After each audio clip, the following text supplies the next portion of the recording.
under Committee Report number 335. This is the bill on the 2025 General Appropriations Act. I so move, Mr. President. Any objection? There being none, motion is approved. Mr. President, I move that we consider the budget of the Department of Agrarian Reform, Office of the Secretary, and to recognize the sponsor, Senator Cynthia Villar, for her opening statement, and later to interpolate the Honorable Deputy Minority Leader, Senator Risa Ontiveros. I so move, Mr. President. Any objection? There being none, the distinguished sponsor of the budget of the Department of Agrarian Reform is recognized for her opening statement, and thereafter, our Deputy Minority Floor Leader, the Honorable Risa Ontiveros, is recognized for her interjections. You may proceed, ma'am. Thank you, Mr. President. Good afternoon, Mr. President, fellow senators. Before I begin, I would like to extend my warmest welcome to the Secretary of the Department of Agrarian Reform and to the entire DAR family. The Department of Agrarian Reform is envisioned as the lead government agency to implement a comprehensive and genuine agrarian reform that actualizes equitable land distribution, ownership, agricultural productivity, and tenurial security for, of, and with the tillers of the land towards the improvement of their quality of life. The proposed budget of DAR for fiscal year 2025 is 10.090 billion, which is higher than the current year's level of 8.081 billion by 2.009 billion or 24.86%. With this, I'm hopeful that the budget of DAR will be approved to continue its agrarian reform efforts in improving the lives of our farmer beneficiaries, the major key players who till and produce the food we eat. Thank you, Mr. President, my esteemed colleagues. This representation is now ready to answer the questions of our dear senators.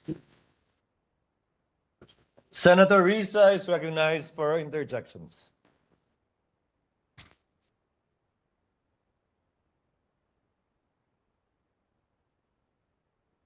Salamat Abi, Mr. President, and magandang hapon po, good sponsor, and to the good secretary and the DAR family. So, una ko pong paksa good sponsor tungkol sa land use conversion.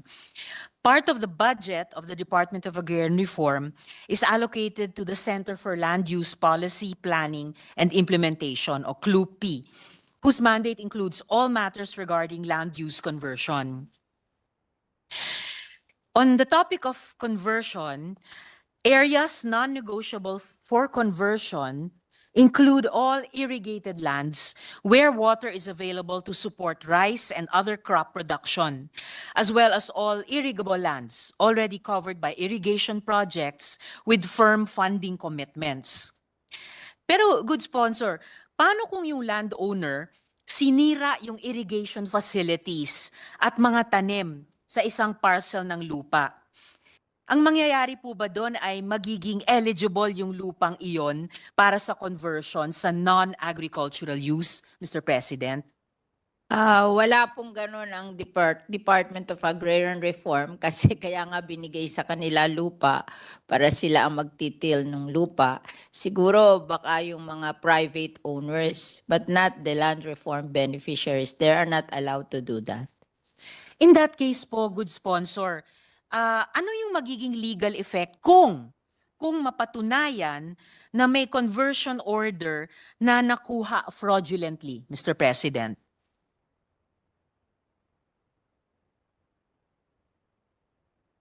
Will not be honored because that is illegal. So the conversion order would not be honored dahil Yes. magiging illegal yon. All right, salamat po, good sponsor. Dako ako, Mr. President, dun sa land acquisition and distribution. So, with respect naman po to LAD, the department reports that under this administration, 56,071 titles have been distributed to agrarian reform beneficiaries.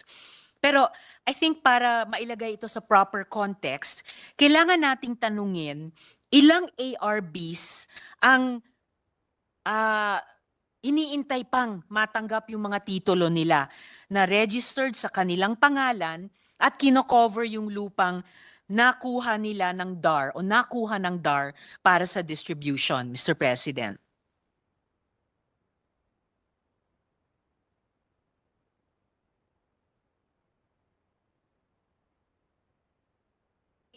Oh, 161,815.67 hectares to be distributed. All right. Covering ilan pong potential agrarian reform beneficiaries, good sponsor? Around the same, because the ratio is 1:1. Almost the same because the ratio is 1:1.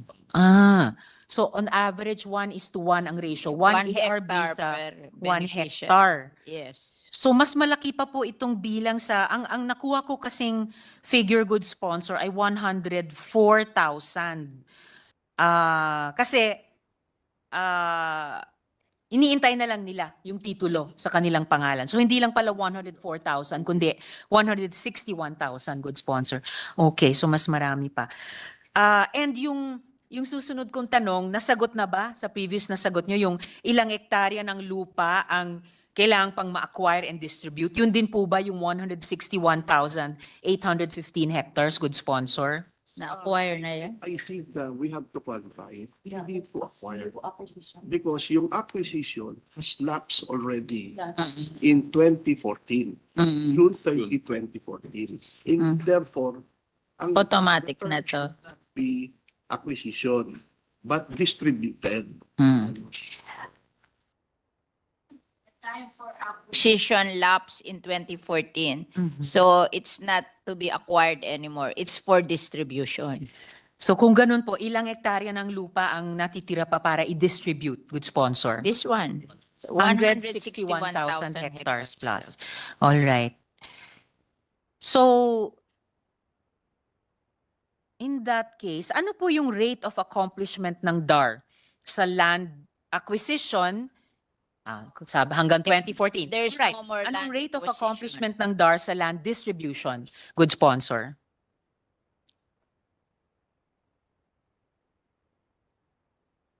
It's per year.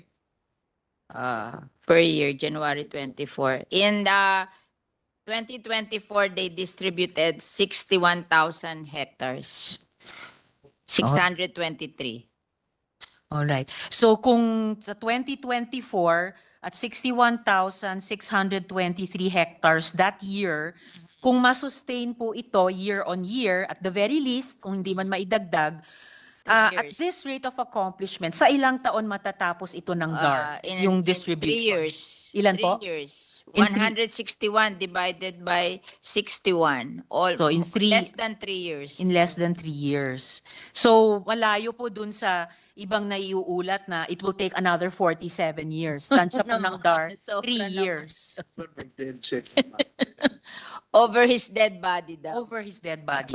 Oh my God. Well, 4 na taon pa naman ang administrasyon. So before dapat sa tansya ng DAR bago sa pagsara ng administrasyon na distribute na ang lahat. Of course, here we are talking about lahat nung na-acquire by 2014. So pag feedback ko nito sa mga farm rural partners namin, baka meron pa kaming ifa-follow up sa DAR in terms of yung dapat pang na-acquire noon pero hindi na-acquire by year 2014. Sige po, Mr. President, dako naman po ako sa ngayon ng dun sa landowners compensation. So, from the previous 2 years and in the proposed 2025 GAA, the DAR's budget for landowners compensation has remained constant. Ano pong dahilan nito, Mr. President?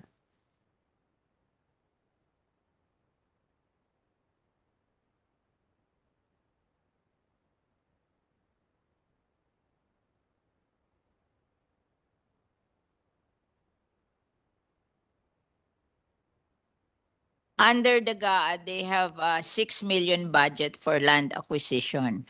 But tapos na po yung land acquisition, so it's just as what you call this reserve amount in case there will be some problems that will come about. At ito pong reserve amount, good sponsor, ay para sa landowner compensation? Yes, yes. Magkano po itong nagkakahalaga? 6 million 6 million din. yearly. That's Yearly. So ito Ye- po ay 6 million for land acquisition mula even post 2014, post the yes, period of yes. acquisition. In case there's some problem, there's a Okay. reserve. Nag-accumulate po ba ito? So ito po ba ay magkano na po ang halagang ito para sa na-reserve amount, tinuturing na reserve amount para sa landowners compensation? Sa 500 million na po yung ano natin. Kumbaga nagko-compound ba ito? Pero ang reserve amount mo, yung 6 million a year, magkano na naipon nyo doon?